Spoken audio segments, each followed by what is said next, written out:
How's it going, guys? Back again, taking a look at our dividend portfolio.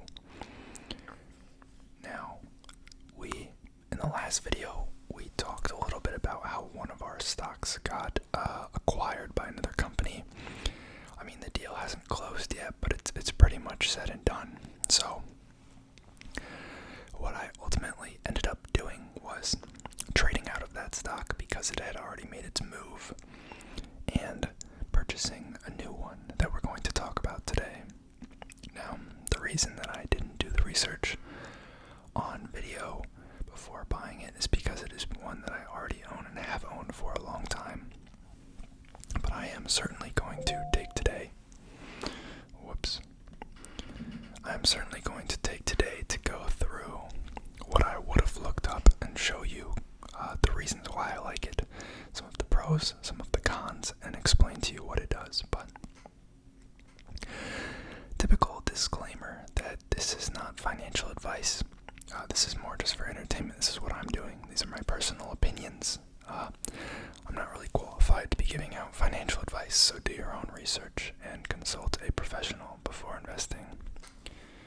But I will show you the portfolio as of market close on Friday. I'm recording this on Sunday. You guys will probably see this Sunday night. But what you see here is the portfolio as it sits currently. So we have core, which is our just cash holding in Fidelity. It says there's $70.82 in there, but it hasn't taken out the $25 that I used to buy the new holding yet. So really we have about $45 in cash still in the account that we need to allocate. Hannon Armstrong is now our biggest winner since we traded out of Realty, which was the company that got acquired last time. That is up 12.21% for a total of $4.26. Then we have Armada Hoffler. I'll just mention briefly what each company does. There's more in-depth videos if you guys go back in the dividend series, but if you're new, Hannon Armstrong, it's a REIT centered around sustainable infrastructure projects. Armada Hoffler is a diversified REIT. They have retail, office, and residential real estate that they rent out to tenants, and they also have a construction segment. They are up 11.46% or $3.43. Then Main Street Capital is a BDC REIT, so they are a lender to medium-sized businesses, and in exchange for loans or equity in the company, that's how they make their money. They either get equity in companies by lending them money in exchange for the equity, and then hope to sell the equity down the road for a return, or it's just typical loans, maybe that the big banks don't want because these aren't big enough companies. They're up 6.87% or $2.06. Then we have Mdc Holdings, which is a home builder. That is up 3.71% or $1.11. That is one of our more recent purchases. Then we have Sunoco Products. This is a manufacturer of packaging components. So your corrugate components for, things like boxes, shipping cases, stuff like that. They're up basically nothing, 0.38% or 11 cents. Sorry if you guys can hear that siren.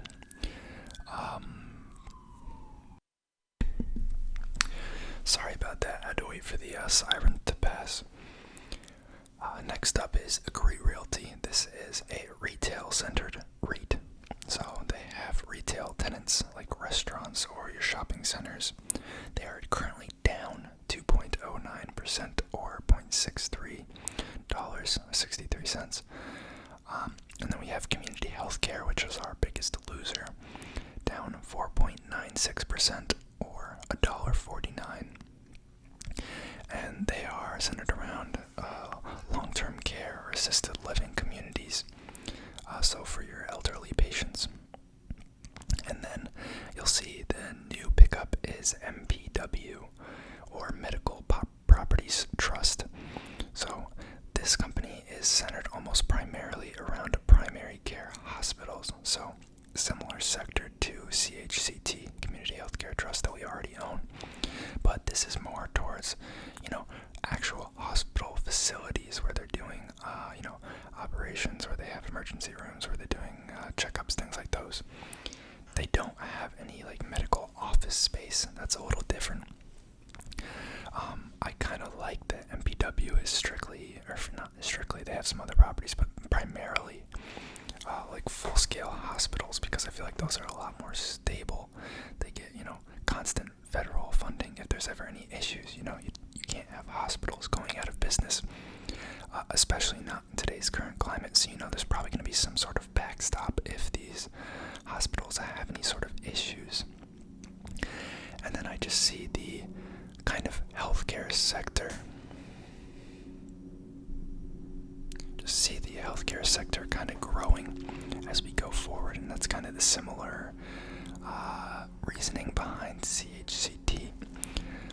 Obviously, we're in COVID right now, and I think surgeries and elective procedures have actually decreased, but we are getting back up to normal levels. And even if the whole hospital isn't being utilized because they're focusing on, say, COVID patients, they still have to pay rent on the entire hospital. They can't just pay partial rent because they're not doing certain types of procedures. That's just not how the rent system works. So I don't see that as a huge threat. And then I just think as we kind of come back to normal day-to-day life, as we kind of have in a lot of different states, kind of depends on where you're looking, people have gone back and started doing elective procedures again, and we're actually seeing a pretty large rush because, a lot of the procedures that may have been pushed off during COVID need to be done still. Not a lot of them are superficial things that maybe you're like, I could do it, I could not. These are actual procedures that need to be done for someone's health. And before maybe they could wait 3-6 months, but it needs to get done. So now there's going to be maybe a little bit of a backlog, or maybe more demand than before, and that could actually play into increasing rentable square feet for the hospitals. But that's a separate thing. So that's the new pickup. It is already at 0.71%, but that's kind of just the luck of when I bought it. So it doesn't really amount to much. And then this is something I wanted to talk about with you guys. So it now says that the portfolio is up $9, but we've actually only put in I've actually only put in $280. So in reality, the portfolio is up $14.40. The reason that it's not including the correct total return is for two reasons. So the first reason is that we just sold something. So CoreSite Realty, which was the data center company, we had a very nice gain in that. I think it was low teens. So once I sell that, it's not on this screen anymore. It doesn't contribute to that overall total gain. So there's really no way to see that gain reflected in this total.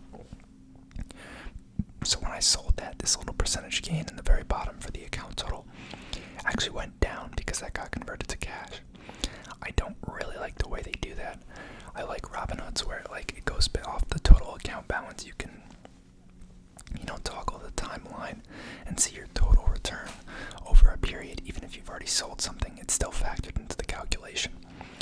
And the second reason is because dividend payouts do not show up in that total account return column. So it adds to the total account value, but it doesn't get added to the total returns on a percentage basis. So to fix this, I did a little bit of math. So this is just in a Google Sheet, basically Excel. So over on the left here, I have the cash contributions that I've put into the account, starting with $100 back in August, and adding about $20 a week, give or take, for the past 2-3 months, I guess now. And I'm gonna use something like this. I'm gonna go back and do one last sweep and make sure I got all the correct info, but I'm pretty sure I got everything. And I'm pretty sure I did the math correctly, but if you guys see anything wrong, then let me know. The only thing I'm thinking I missing is I thought 1 week I may have contributed. No, I think those are right. So I have it here pulling the total invested amount. So we've put in $280. I have it pulling the current value. Well, I'm manually inputting that actually. And then I have it calculating the total dividends to date from the info that I populated over on the right side. You can see that's a running list of all the dividends we've received since I started the portfolio. You can see I have it calculating the total dollar gain, which now sits at $14.20. And then I have two returns being calculated here, and you'll notice neither of them matches the one in Fidelity. So those are for the reasons I just talked about. In theory, if Fidelity took into account dividends and I hadn't sold CoreSite Realty, then the non-weighted return would match Fidelity. But since dividends are not taken into account in Fidelity, and because I did sell CoreSite, that gain is missing from Fidelity's view. So we're going to account for those types of gains by looking at this sheet, which I will update each week when I make videos. So you can see our non-weighted return is 5.07%, which is, pretty decent for only a 3-week period. I mean, the market's been kind of up anyways, so, we're not anything special, but pretty neat. But that really doesn't tell the full story. So because we're making regular contributions and it's kind of on an irregular schedule, the total return, the non-weighted return, doesn't really make sense to use from a metric basis because it doesn't take into account that doubling of my money that I put in 2 months ago is equivalent to a 50% gain on money I put in 1 month ago, right? If you take into account the time period the money was invested, those are actually equivalent, just because the most recent contribution hasn't had the same amount of time to grow. So to calculate the annual return, if you were to scale our performance across the year and take into account the irregular cash contribution, you would use something called XIRR, which is something internal rate of return. This is quite often used by funds like mutual funds. So if you take into account that we've only been investing for about a quarter of the year, and that we've been adding contributions that are being taken into the total account return, that are being factored into that total account return, and those contributions were as recent as, a week ago or 3 days ago, our return is actually a lot better if you were to scale it across the year. Now, obviously it says 35.13%. In real dollar terms, we've only returned 5%. But that XIRR is kind of there to,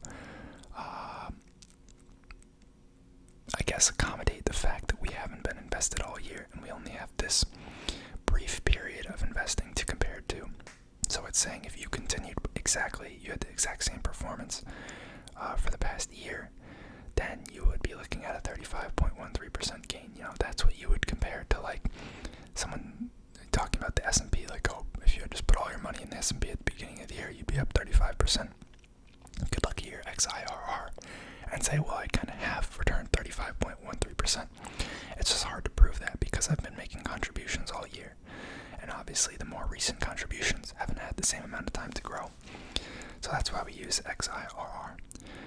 Now, if we don't maintain our current portfolio growth pace in terms of returns, we'll start to see that XIRR drop over time, which is honestly kind of what I'm expecting to see, because 35% is just really not achievable in a typical market year, especially with the more stable stocks that we're in. But I like it because it takes into account the regular contributions that haven't had a full year of investment to kind of prove themselves, and it also takes into account dividends. I know we've only received 87 cents of dividends so far this year, but eventually that will need to be taken into account because it contributes a larger and larger portion of the return. So that's why I have this XIRR on here. I just don't want you guys to think that I'm claiming that I have a 35% return in this portfolio already, because we don't. That's just what we're on track to do, basically. based on our past performance and our regular cash contributions, and that could likely go down. But this is what we're looking at right now. I like this view because it's going to take into account all the things that Fidelity won't. But let me know if anything looks off. I feel like it looks correct. But let's move on to Medical Properties Trust, which is the new company that I picked up. So this is them. Kind of preface what I'm going to say with this company is rather flat. Okay, you can see some appreciation here, but over the past year or even 6 months, it's been relatively flat. Now, things they do have going for them are that they're stable. They're in a desirable sector, being in the healthcare sector, and they have a rather nice dividend. I believe it's actually might even be higher than this. I think it's 28 cents a share. So that would be more than $1.12, right? I know it is $1.12. I'm tripping. So that sounds right, but still very nice yield. And if we look at their dividend info, you will see one of the negatives about them is that their dividend growth rate is not crazy high, but it is happening. They are making strides to increase it, and when you factor in the price appreciation that this will hopefully have, keyword, than it has had in the past, it makes more sense. 3-4% dividend growth each year on top of hopefully high single-digit percentage returns on the price appreciation. That's the goal. You can see in 2015 they paid out. I don't know why those years don't match. I think we've talked about this before. 2016 it paid out 91 cents. 2017 96. Then $1 in 2018. Then $1.02 in 2019. Then $1.08 last year. And right now they're paying out about 28 cents a share on a quarterly basis, which is, I guess that's just it's probably on this one. Where do we see the dividend payouts? What am I looking for? Dividend history. It's got to be on here. Yeah, here we go. You can see they're up to 28 cents a share now. They boosted that from 27 cents a share back in last quarter of last year. So that's one thing. The dividend growth rate is rather low, but that's in exchange for stability and hopefully a little bit of price appreciation. We can see in the past year they've returned about 12.69%, so they're underperforming right now. Or no, that'd be year to date. We'd want to look after that. Yeah, so they're basically flat on the year when the S&P is up about 24%. So that is a very extreme underperformance, but the past year has definitely been favoring certain stocks more than others. I don't think it's really a fair comparison to look at such a short time frame. If we hop out to even just 5 years, the returns start to look a lot better. And then you take into account the 5 to 6% yield that this has had over the past 5 years. So that's maybe 30 percentage points of return in dividends. On top of this, you're looking at like 107% gain, and then there's a little bit of compounding that would occur with the dividends. So, you're looking at a pretty decent return. It is a $12.9 billion company, so very marginally bigger than a lot of the ones we look at typically on the channel, but really not bad. It does trade at a lower price to FFO, mostly because of that lowered growth. This isn't a growth name. And we'll kind of evaluate that going forward if that's something we want to keep in the portfolio. But for right now, I really like the stocks that are backed by income that they're providing to investors. And I think there's some worry going around because a very large percentage of medical property trust's portfolio is through some company called Steward Health. They have been decreasing exposure to them, but I think they still represent about 25% of the portfolio, so that is a huge concentrated risk. If something was to happen with Steward, that would be a very large portion of the rent pool that would basically go awry. But I think that risk is kind of overplayed in the market.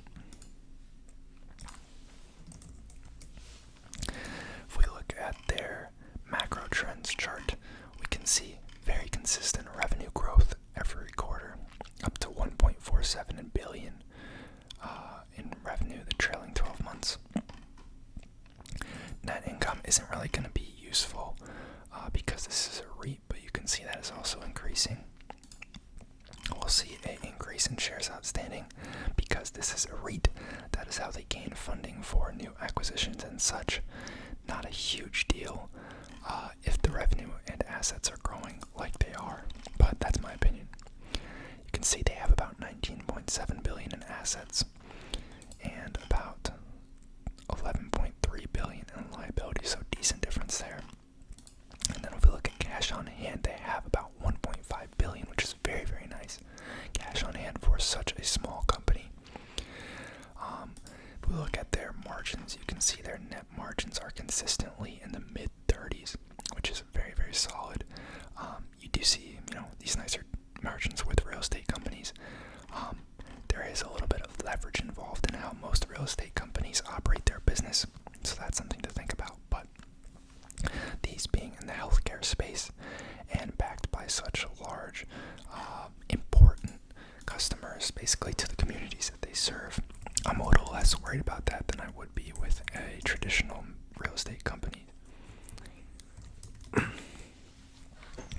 And lastly, let's open up their investor relations page. Just blow this up so that you guys can see. They got some stats here on their main page. 4.2% dividend, average compound dividend growth for 8 consecutive years of dividend growth. Their assets have grown 120% in just 3 years. Wow, that's amazing. So when you see numbers like that, in my opinion, that kind of justifies the large new share issuances that we saw on macro trends. You can see that 52 operators make up for about 95% of their assets, and they have a 53% decrease in exposure to our largest operator, that is Steward Health. That is the company they're talking about. You can see they explicitly call this out because they know this is an area of concern for investors. Their largest property is about 3% of their portfolio, and their average lease length is 17.2 years, which is very nice.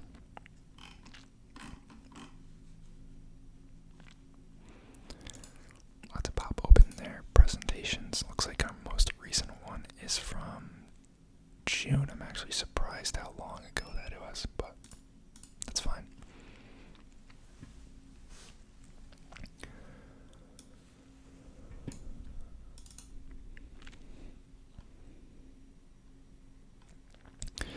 Now, we can see here their breakdown of the U.S.'s expenditures on healthcare. So they're saying the U.S. spends about $3.8 trillion on healthcare every year. And the main one that is applicable to MPT's business is hospital care, which you can see is the largest expenditure of the group. And it's predicted to be about 5.6% of gross domestic product in the U.S., so certainly a very large expenditure. They are the second largest owner of hospitals in the world as far as non-government owned hospitals go, with gross assets of about $21.4 billion according to this. They do have properties in Europe. Europe and the U.S. are their only real sources, in my opinion, because the very small number of properties in South America and Australia, it's just such a small amount, it doesn't really amount to anything compared to the U.S. and European properties. You can see they're highlighting the experience of their leadership here.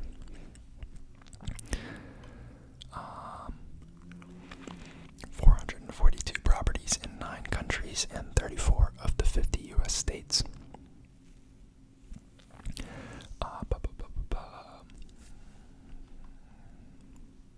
Here you can see the breakdown of their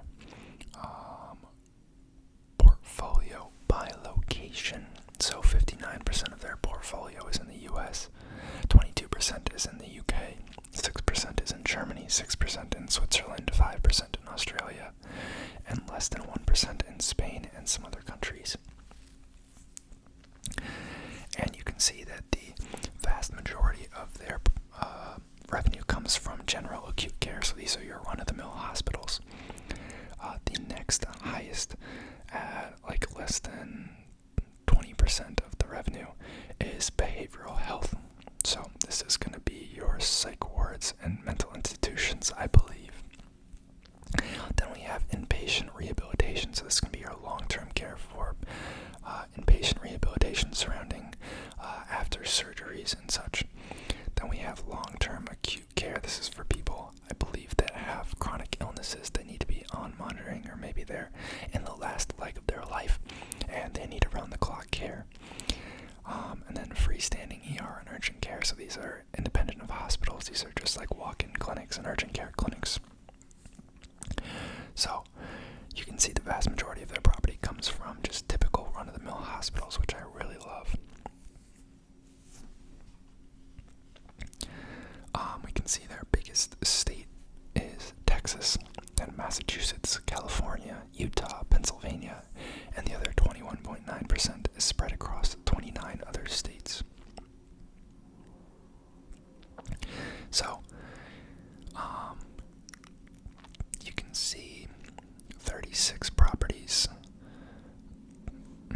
I feel like they're kind of drawing this weirdly. I think they're drawing this a little weirdly to kind of throw attention of Steward Healthcare's kind of focus on them, because that's been the main complaint. So they're trying to draw this in a way that makes that look not so bad. It's got a weird funky graph. They're not giving the exact breakdown by rent, which I would have liked to see, but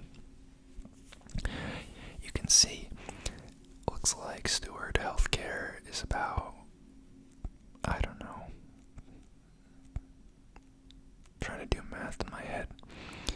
Like, I don't think you can go off properties, because some properties rent for a lot more than others, so I'd rather look at a revenue breakdown than property breakdown. Maybe they'll mention it somewhere else in here.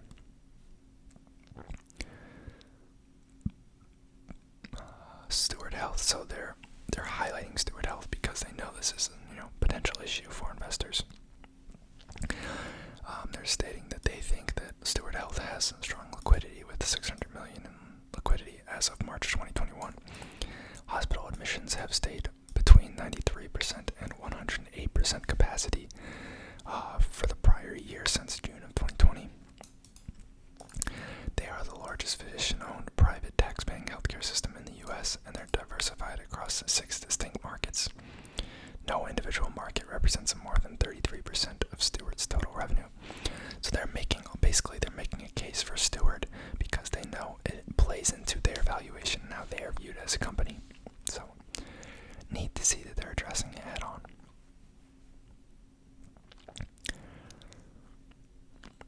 Here they're highlighting how CPI data affects basically medical property trust's portfolio. So they're saying that we have rent escalators in place to basically increase rent in line somewhat with CPI growth.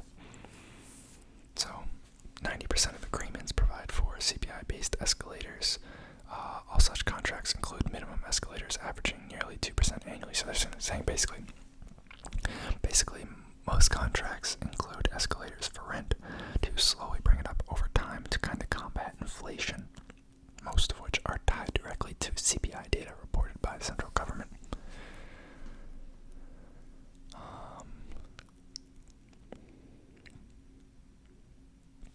They're just stating that they want to continue to grow in the acute care space, which is already their biggest by a long shot.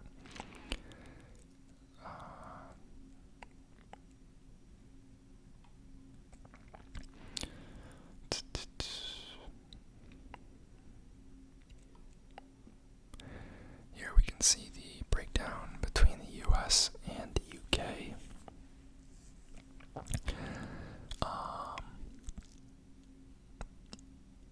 I don't see the UK as a huge issue. I know they have a little bit different of a healthcare healthcare system over there, and honestly, I'm not too familiar with it. But I just think, in general, unless you're in a very poorly run country, the hospitals are going to remain a top concern for both the government and the population, and they're going to find a way to be paid for, in my opinion. Could be wrong, but I feel good about it.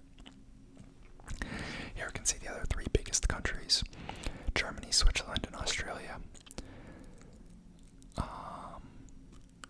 Looks like their acquisitions are calling out. So their biggest acquisition recently was with Circle Health. They bought 30 acute hospitals in the UK for about $2 billion. And then there's been a variety of other purchases for a couple $100 million deals for other hospitals, a couple here, a couple there, in the US, UK, Switzerland, and Colombia. And they're saying it has a weighted average cap rate of 8.5%.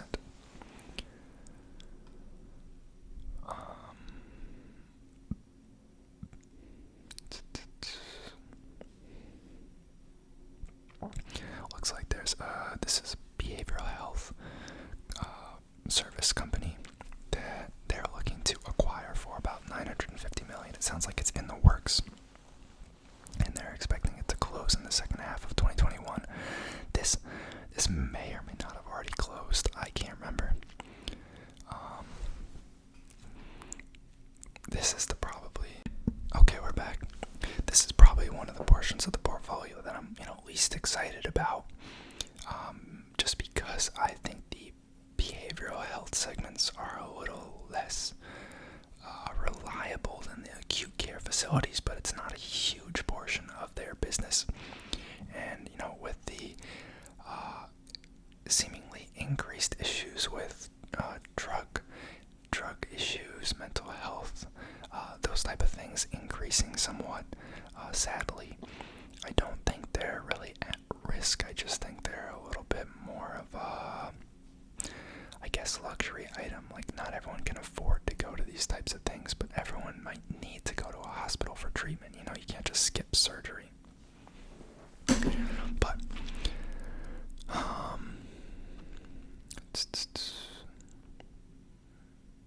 still talking about the Springstone acquisition.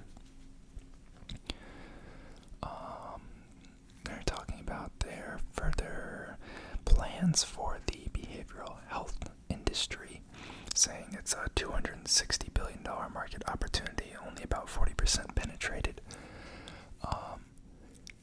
Here's what I was talking about on the last slide. Unfortunately, we're seeing, rising issues of mental health, especially among adolescents. There's kind of this bipartisan support for behavioral health services and mental health services. I guess they're citing a shortage of psychiatrists, so that's a potential issue. But them being one of the larger players in the space, if anyone's going to be able to deal with it, hopefully I would be them. This is another behavioral health portfolio that they acquired. Very neat looking properties. Looks like they bought it from a...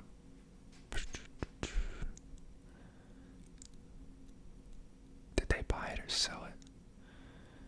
Yeah, no, they bought it from Priority Group, a UK-based private behavioral health service provider. Shareholder returns since IPO have been up at 555%. Obviously, previous performance is no indicator of future performance, but you like to see a track record. I like buying companies that have been around for a while. And honestly, I don't think that REITs get the kind of credit they deserve. A lot of them have vastly outperformed the stock market since their inception, since they became a thing 25, 30 years ago. But I think we'll start to see that change as we go forward. I know we already are kind of seeing it change. But yeah.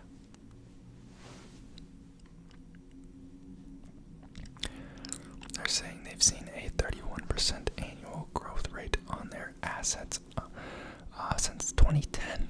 So very neat to see. Obviously, that could slow down. There's no, promise that that's going to continue, but I feel good. Looks like most of their lease and loans expire after 2030, so very long term. Here's their debt maturity for what they actually own. Looks like most of it starts to become due in 3 to 4 years. We're at a rather low time in terms of rates, so hopefully they're able to use that to their advantage. A lot of their debt is fixed, as you can see at the bottom, 96.2% of fixed rate debt, so hopefully they can use that to kind of leverage and push out some of this debt if they need to, but I think they're in a very good spot to pay this off. And they're talking about ESG initiatives, talking about their board, and yeah. So, obviously not making the case for you guys to buy this company, but kind of just talking about why I liked it. I think it's a decent pick. You may not get the same growth that you would out of other companies, but it's definitely going to be more stable. And it's an income play, really. You're playing on the compounding over the long term. And I think that healthcare is something that we'll continue to see grow in the U.S. So, let me know what you guys thought of the video. Drop a comment down below, and I'll see you guys next time.